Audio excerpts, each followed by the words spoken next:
धर्म की आप बात किए हैं, नवंबर में नारायणपुर में घटना हुई थी सांप्रदायिक धार्मिक संप्रदाय को लेकर।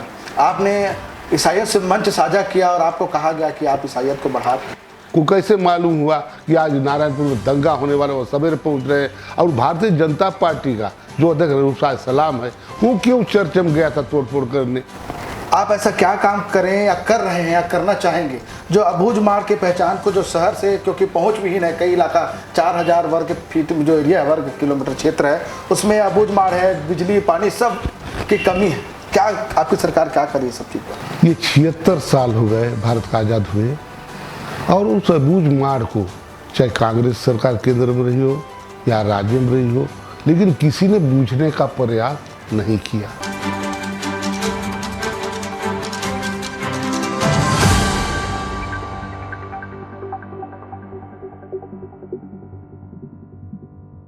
नमस्कार, आप देख रहे हैं पब्लिक स्वर। जनता से जुड़े सवाल और जनता के लिए सवाल हम पूछते रहेंगे। आप देख रहे हैं तीखी चर्चा। हमारे साथ है नारायणपुर विधायक चंदन कश्यप जी, जो कि निवास स्थान करंदुला भानपुरी में है। उनसे आज जानेंगे, उनसे जुड़े सवाल और जनता के लिए जो कार्य कर रहे हैं उनसे जुड़े सवाल उनसे पूछेंगे तीखी चर्चा में। हमारे साथ बने रहिएगा। चंदन कश्यप जी, मेरा सबसे पहला आपके लिए सवाल रहेगा, आप एक शिक्षक थे। जब 2013 में आपने चुनाव राजनीति में कदम रखा, तो किस विषय को सोच करके आपने राजनीति में कदम रखा? सबसे पहले मैं आपको नमस्कार करता हूं। मैं 2013 में एक शिक्षक से सेवानिवृत्ति लेकर राजनीति में आया, क्योंकि मैं 1981 से एक शिक्षक रूप में काम किया। 33.5 साल नौकरी होने के बाद जब मैं जिस स्कूल में पदस्थ था, उधर आदरणीय मोहन मरकाम जी गुजरा करते थे, मैं रोज देखता था। तो मैं कोंडागांव विधानसभा का अध्यक्ष था और भानपुरी एक विधानसभा हुआ करता था उस समय। तो मैं देखा यहाँ आज 76 साल भारत को आज़ाद हुए हो गए हैं। उस समय 76 साल नहीं हुए थे, लेकिन मैंने जब से वो समय तब से एक ही घर में राजनीति देखी थी। स्वर्गीय बलिराम कश्यप जी, फिर दिनेश कश्यप जी, फिर केदार कश्यप। मतलब शुरू से कांग्रेस से ही आपका जुड़ाव लगा रहा? जी, लेकिन मैंने राजनीति में आने के बारे में सोचा नहीं था, क्योंकि उस समय मेरे छोटे भाई टीकम कश्यप जिंदा थे, तो राजनीति में थे। तो उसके आकस्मिक मृत्यु के कारण सदमा तो लगा। और जब बता रहा था मैं कि बलिराम कश्यप जी, दिनेश कश्यप, केदार कश्यप आज 76 साल बाद, 60 साल उन्होंने यहाँ राजनीति किया, तो उनके जो गतिविधियाँ मैंने देखी कि इस क्षेत्र के लिए बहुत कम काम हो रहा है और आदिवासियों शोषण हो रहा है। उन सबको देखते हुए मैं अपनी सेवा से स्वैच्छिक सेवानिवृत्ति ली और अगस्त 12 तारीख को मैंने रिजाइन किया और 3 सितंबर 13 में रिजाइन स्वीकृत हुआ। तब मैं रायपुर, दिल्ली जाके बड़े बड़े नेताओं से मिला। 1 महीना भाग दौड़ के बाद कहीं जाके मुझे सबसे अंत में टिकट की घोषणा की गई, जहां मुझे पहले बार में तो आप हार गए थे। वही बता रहा हूँ मैं। तो मुझे सबसे अंत में टिकट मिली और मुझे मात्र 19 दिन का समय दिया गया। तब मैं 3 जिला होने का, कोंडागांव के 54 पंचायत हैं, बस्तर के 46 पंचायत और पूरा नारायणपुर जिला, और एक जिला को पार करने के बाद जाता हूँ तब हमारा विधानसभा मिलता है। तो इस कारण मैं संपूर्ण समय नहीं दे पाया और लोगों को जान पहचान भी नहीं थी। अचानक राजनीति में कूदा हो गया और मेरा कार्य क्षेत्र भी जो शिक्षक था वो कोंडागांव विधानसभा में था। तो मेरे परिवार के लोग भी मुझे समझ नहीं पाए, न जान नहीं पाए कि वो तो एक शिक्षक है, वो कहाँ से खड़ा होगा। ये सोच के मुझे वोट नहीं किया गया, मैं लोगों के पास पहुँच नहीं पाया। ये मैं अपनी जिम्मेदारी समझता हूँ और हार गया चुनाव 12,000 वोट से। लेकिन मैंने हिम्मत नहीं हारा। फिर दूसरे दिन से ही मंथन चालू कर दिया, विचार किया मैं हारा, अब मुझको लोगों तक जाना चाहिए। फिर हर गांव, गली गली लोगों ने जान पहचान बनाया। किसी गांव में रुक गया, वहाँ सोया, रात बिताया, वहाँ बैठक लिया कि ये 10 साल का मंत्री कुछ नहीं किया है, अब हमको कुछ करना है। उनके विरोध में बातें करने लगा और लोगों को बताने लगा। 10 साल मंत्री थे, PhD मंत्री थे, फिर आदिवासी कल्याण मंत्री बने, फिर भी आदिवासियों के लिए कोई कुछ नहीं किए। सिर्फ हेलीकॉप्टर से आते हैं, हेलीकॉप्टर से जाते हैं, लोगों से मिलते हैं, सड़क किधर है, गांव किधर है। आज तो गांव और शहर या कस्बा गली तक को नहीं देखे हैं। इसलिए मैं फिर निरंतर प्रयास किया। उस समय को हंसी का खूब पात्र बनाया गया। चुनाव हारा और दूसरे दिन से निकल गया, लाज शर्म भी नहीं है, यहाँ तक लोग कहे, लेकिन मैंने हिम्मत नहीं हारी। मैंने कहा मैंने जुआ खेला, एक जुआ में जीतता है, एक हारता है। के चुनाव के पहले भी आपको पैरालिसिस अटैक आया था, उसके बावजूद आप खड़े होने पे समर्थ हो गए और खासतौर पे आपके प्रतिद्वंदी जी केदार कश्यप का नाम लिया, मंत्री कद्दावर नेता आदिवासी, उसके बावजूद भी कैसे मैनेज कर दिए सब? मैं 1 फरवरी 2018 को अपना जन्मदिन बनाया, लोग आए। मैं उस दिन से मांस मदिरा सब त्याग दिया, संकल्प लिया कि आज के बाद मैं सिर्फ चुनाव प्रकार पर ध्यान दूंगा, मुझे चुनाव लड़ना है। ये कह के मैं घूम रहा था, बड़े बड़े कार्यक्रम कर रहा था, जिसमें आदरणीय कवासी लखमा जी, सांसद आदरणीय दीपक भाई जो सब विधायक हुआ करते थे, और आदरणीय मोहन मरकाम जी जो प्रदेश अध्यक्ष है, वो मेरे हर कार्यक्रम में आकर मेरा हौसला अफजाई करते थे। मुझे पैसे की चिंता नहीं थी, एक दिन में 1.5-2 लाख तक खर्च कर देता था, क्योंकि हमारे यहाँ सब सर्विस में है, इसलिए मुझे चिंता नहीं थी। और मेन आदिवासी की चिंता आपको थी, जो आपके जहाँ भी आप जाते थे, लोगों से मिलते थे, अपनी पीड़ा व्यथा बताते थे, क्योंकि आप शिक्षक थे, उनके बच्चे भी आपके यहाँ के पढ़ते थे। एक बात हमारे रिसर्च में पता चली है कि आप जब राजनीति के पहले आप स्कूल में थे तो कहते थे कि आप समय से पहले पहुंच जाते थे और समय के बाद आप घर वापस लौटते थे। मैं बताऊं, जो मैं प्रभारी होने के नाते मुझे स्कूल पहले जाना है और सबके जाने के बाद स्कूल बंद करने के बाद मुझे घर आना है, ये मेरा सिद्धांत था। आज भी मैं जो समय उसका पंचुअल हूँ, भले लोग नहीं आते हैं, मैं अकेले निकल जाता हूँ। मुझे समय बहुत कीमती लगता है, क्योंकि हम समय का पालन, समय हमारे पीछे नहीं चलता, समय के साथ हमको चलना पड़ता है, तब हम जनता तक पहुँच पाएंगे और जनता के लिए काम कर पाएंगे। ये मेरा उद्देश्य रहता है।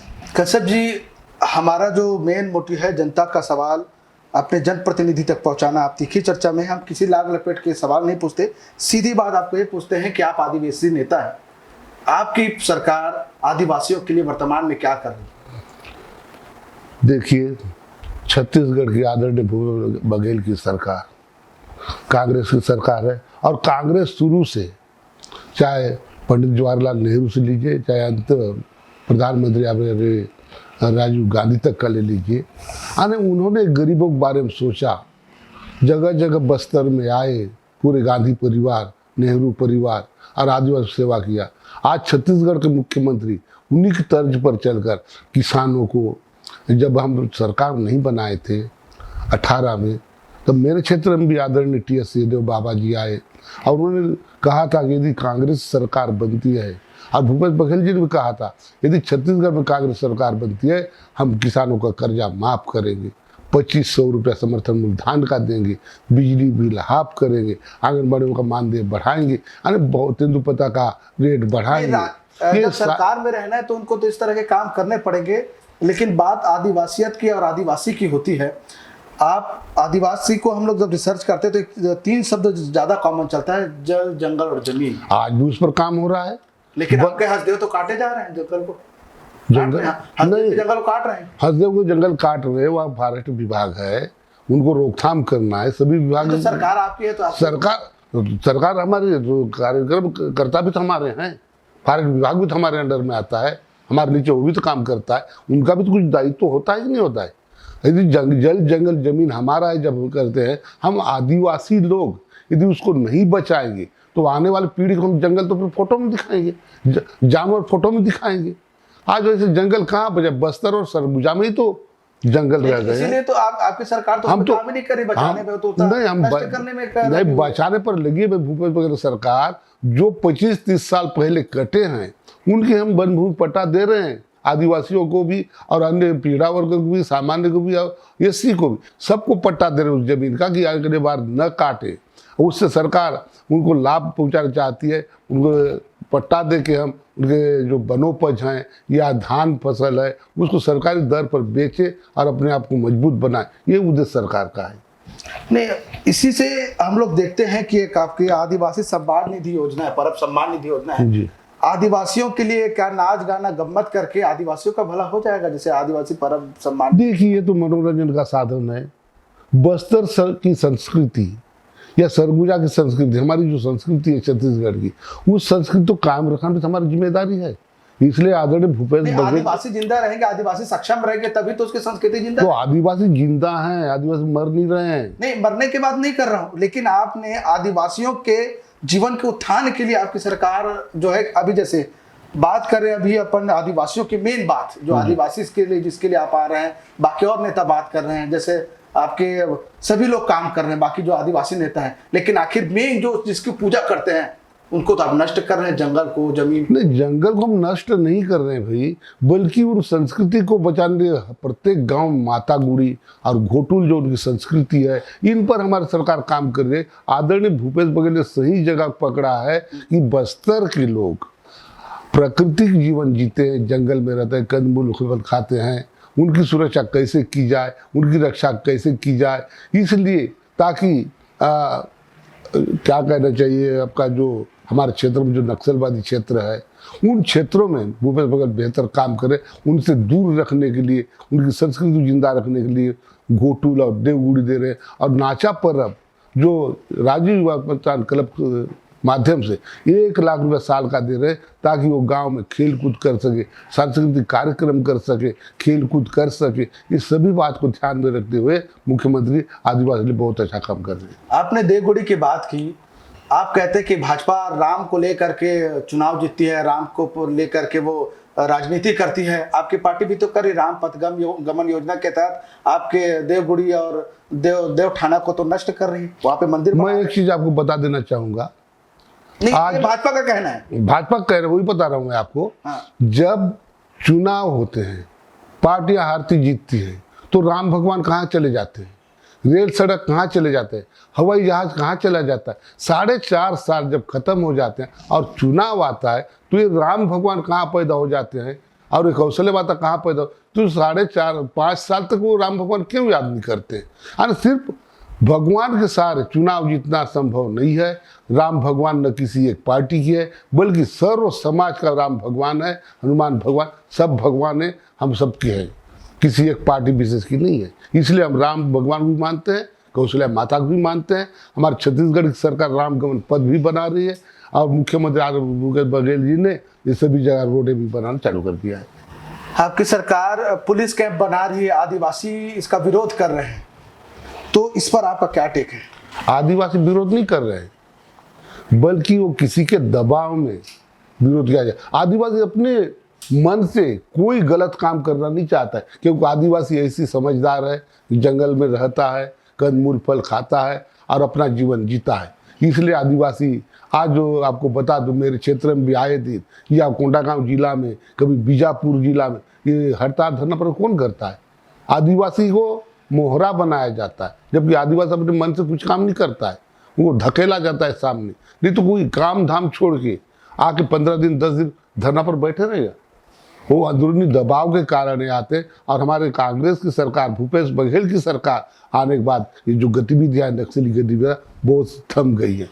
और जो पार्टी भाजपा की है, ये सिर्फ धर्म की राजनीति और जात पात की राजनीति करके लोगों को बहका रही है। उनके भ्रम में आने वाले नहीं हमारे आदिवासी भाई लोग, और देखिए आने वाले समय में भी उनका सब पूरा साफ करेगी। धर्म की आप बात किए हैं, नवंबर में नारायणपुर में घटना हुई थी सांप्रदायिक, धार्मिक संप्रदाय को लेकर, आपने ईसाइयत से मंच साझा किया और आपको कहा गया कि आप ईसाइयत को बढ़ा। मैं ईसाई को बढ़ा नहीं दे रहा हूँ। आज आप बता दीजिए, आप तो पत्रकार है, आप लोग टीवी लेके घूमते, सब समाचार लेते, जो 15 साल के शासन काल में मैं गिना दूंगा, दिखा दूंगा, हर गांव में चर्च बना। उस समय भारतीय जनता पार्टी की सरकार थी, उसने क्यों नहीं रोका? आज 4-4.5 साल हो रहा है, आज कहाँ धर्म परिवर्तन हुआ है? एक भी ऐसा कोई काम दिखा दीजिए। ये भारतीय जनता पार्टी के पास कोई मेन मुद्दा है नहीं चुनाव लड़ने के लिए, क्योंकि वो जानते हैं अब जात को बात को लड़ाएंगे, भाई को लड़ाएंगे, धर्म को लड़ाएंगे, ये उसमें उकसा रहे हैं। और केदार कश्यप जी को कैसे मालूम हुआ कि आज नारायणपुर में दंगा होने वाला, वो सवेरे पहुंच रहे हैं। और भारतीय जनता पार्टी का जो अध्यक्ष रूपसाय सलाम है, वो क्यों चर्च में गया था तोड़फोड़ करने? मतलब वो धर्म विरोधी नहीं है। कांग्रेस पार्टी को दिख रहा है हम सर्व धर्म को मानते, हम संविधान को मानने वाले, हम गांधी जी को भी मानने वाले, गोडसे को भी नहीं मानते, वो गोडसे को मानते, गोडसे की जय बोलते, महात्मा गांधी जय नहीं बोलते, भीमराव अम्बेडकर जय नहीं बोलते। तो हम सभी धर्म को लेकर चलते, हम किसी एक धर्म को सपोर्ट नहीं करते, ना एक समर्थन नहीं करते। नंद कुमार साय अभी भारतीय जनता पार्टी छोड़ करके कांग्रेस ज्वाइन की है। वो अटल बिहारी वाजपेयी को मानते हैं कि मैं उसकी पूजा करता हूँ, उसको फॉलो करता हूँ। कैसे देखते हैं आपकी पार्टी में नंद साय? देखिए, भारतीय जनता पार्टी में आदिवासियों को कदर नहीं होता, अपमान होता है। इसलिए नंद कुमार जैसे आदिवासी बड़ा चेहरा जो भारतीय जनसंघ समय से उनके साथ रहे, उनकी उपेक्षा की गई, उनको वहाँ कोई आशा नजर नहीं आया, प्रश्रय नहीं दिया गया। इसीलिए तो बोल रहा हूँ मैं कि भारतीय जनता पार्टी में आदिवासी सम्मान नहीं है। आज देखिए, चाहे कांग्रेस में हमारे आ गए, तो हमको तो लगता है कि उनके आने से आदिवासी बेल्ट में अच्छा पकड़ है और हमारा काम करेंगे, इतना मैं मानता हूँ। हम स्वागत करते नंद कुमार साय जी का। नारायणपुर की पहचान अबूझमाड़ इलाके के रूप में जानी जाती है। आप ऐसा क्या काम करें या कर रहे हैं या करना चाहेंगे जो अबूझमाड़ की पहचान को, जो शहर से क्योंकि पहुंच विहीन है, कई इलाका 4000 वर्ग फीट में जो एरिया है, वर्ग किलोमीटर क्षेत्र है, उसमें अबूझमाड़ है, बिजली पानी सब की कमी है। क्या आपकी सरकार क्या करी सब चीज पर? मैं सबसे पहले आपको बता देना चाहूँगा, ये 76 साल हो गए भारत का आज़ाद हुए, और उस अबूझमाड़ को चाहे कांग्रेस सरकार केंद्र में रही हो या राज्य में रही हो, लेकिन किसी ने बूझने का प्रयास नहीं किया। अबूझमाड़ को अबूझी रहने दिया गया। लेकिन छत्तीसगढ़ में 18 में जब आदरणीय भूपेश बघेल जी मुख्यमंत्री बने, तो उसको बूझने का प्रयास किया। करीब 1100 लोग को हमने मसाहती पट्टा दिया है, जिससे वे अपने धान को बेच सकते, वनोपज बेच सकते, या सरकार की जितनी भी योजनाएं हैं उन योजनाओं का लाभ उसमें ले सकते हैं। चुनाव जीतने के बाद 2018 में आप जब चुनाव जीते, बहुत सारी परिस्थितियां थी, विपरीत परिस्थितियां थी, आपने काम किया। अब चूंकि राजनीतिक माहौल फिर गरमाने लगा है, जनता के पास जाएंगे, इस 5 साल के कार्यकाल को कैसे उसके सामने पेश करेंगे, या क्या कार्य किए हैं जिससे जनता आपको दोबारा चुनेगी अगर आपको टिकट मिलता है तो? मैं तो आदरणीय मुख्यमंत्री भूपेश बघेल जी को बधाई और धन्यवाद देता हूँ, क्योंकि उनके कार्यकाल में 18 से लेकर आज 23 हो गया। इस बीच में चाहे नारायणपुर की सड़कें देखने जाएंगे, या ओरछा सड़क देखिए, या फिर भानपुर जहाँ आप मेरे निवास बेटे सामने के रोड को देखिए, या केदार कश्यप जी घर के पीछे जो कोसाटेट रोड जाता है उसको देखिए, या कोंडागांव जो मर्दापाल होते हुए चित्रकूट रोड का उसको देखिए, या भानपुर चित्रकूट रोड देखिए। अंदर रोड का जाल बिछा दिया, और भंवरडीह नदी जहाँ आदरणीय केदार कश्यप जी मंत्री हुआ करके 5 साल पहले भूमि पूजन किया और एक तरफ वोट लिया, लेकिन पुलिया स्वीकृत नहीं हुआ था, उस पुलिया को मैंने बनाया। और ऊपर से 15 साल मंत्री ने कुछ नहीं किया। इसलिए मैं दावे के साथ कह सकता हूँ कि मैंने नारायणपुर विधानसभा 4 तहसील बनाया। कोहकामेटा, छोटे डोंगर, मर्दापाल और भानपुर तहसील का दर्जा दिलाया। मर्दापाल में कॉलेज 20 साल से दिए हैं, और आदरणीय मुख्यमंत्री घोषणा किए थे कि बस्तर के चपका में उद्यानिकी महाविद्यालय खोले, वो भी अस्तित्व में आने वाला है जून से। और आपके छोटडोंगर में भी हमने कॉलेज खोला, ITI खोला, और स्वामी आत्मानंद इंग्लिश मीडियम खोला। उसी तर्ज पर मर्दापाल में भी खोला कॉलेज, और Atmanand English medium school. Bhanpur में भी आत्मानंद इंग्लिश मीडियम स्कूल चल रहा है। इस तरह मैं कह सकता हूँ कि 15 साल की तुलना में मैं मात्र 4.5 साल में उससे ज़्यादा काम किया है।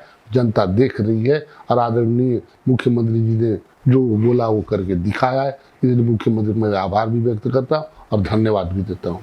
एक आप आखिरी सवाल पूछना चाहूँगा, आपने साल का जिक्र किया, ये 2.5 साल वाला पेज क्या है ये आपके हिसाब से? मैं तो कहना चाहूँगा, ये पत्रकारों के मन का उपज का बात होगा, या फिर बड़े लेवल में जो बात हुआ था वो वही जानते हैं। हम तो छोटे कार्यकर्ता हैं, हमको तो अपने स्तर पर काम करना है। हमारे हाई कमान जिसको कहते हैं, जो केंद्रीय नेतृत्व होती है, वो क्या बात है वो बता सकते हैं। हम लोग कार्यकर्ता हम काम कर रहे हैं, अच्छा काम कर रहे हैं, हमारी सरकार अच्छा काम करे, भूपेश बघेल अच्छा काम करे, हम अच्छा मानते हैं।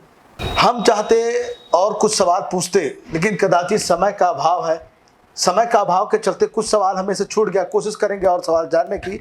आप देख रहे थे तीखी चर्चा, सवाल करते रहेंगे। कुछ सवाल ऐसे थे जो कंफर्ट से बाहर थे, लेकिन उन्होंने बहुत अच्छा जवाब दिया। हमारे साथ बने रहिए। शेष नारायण गौतम के साथ, पब्लिक स्वर टीवी। नमस्कार। बहुत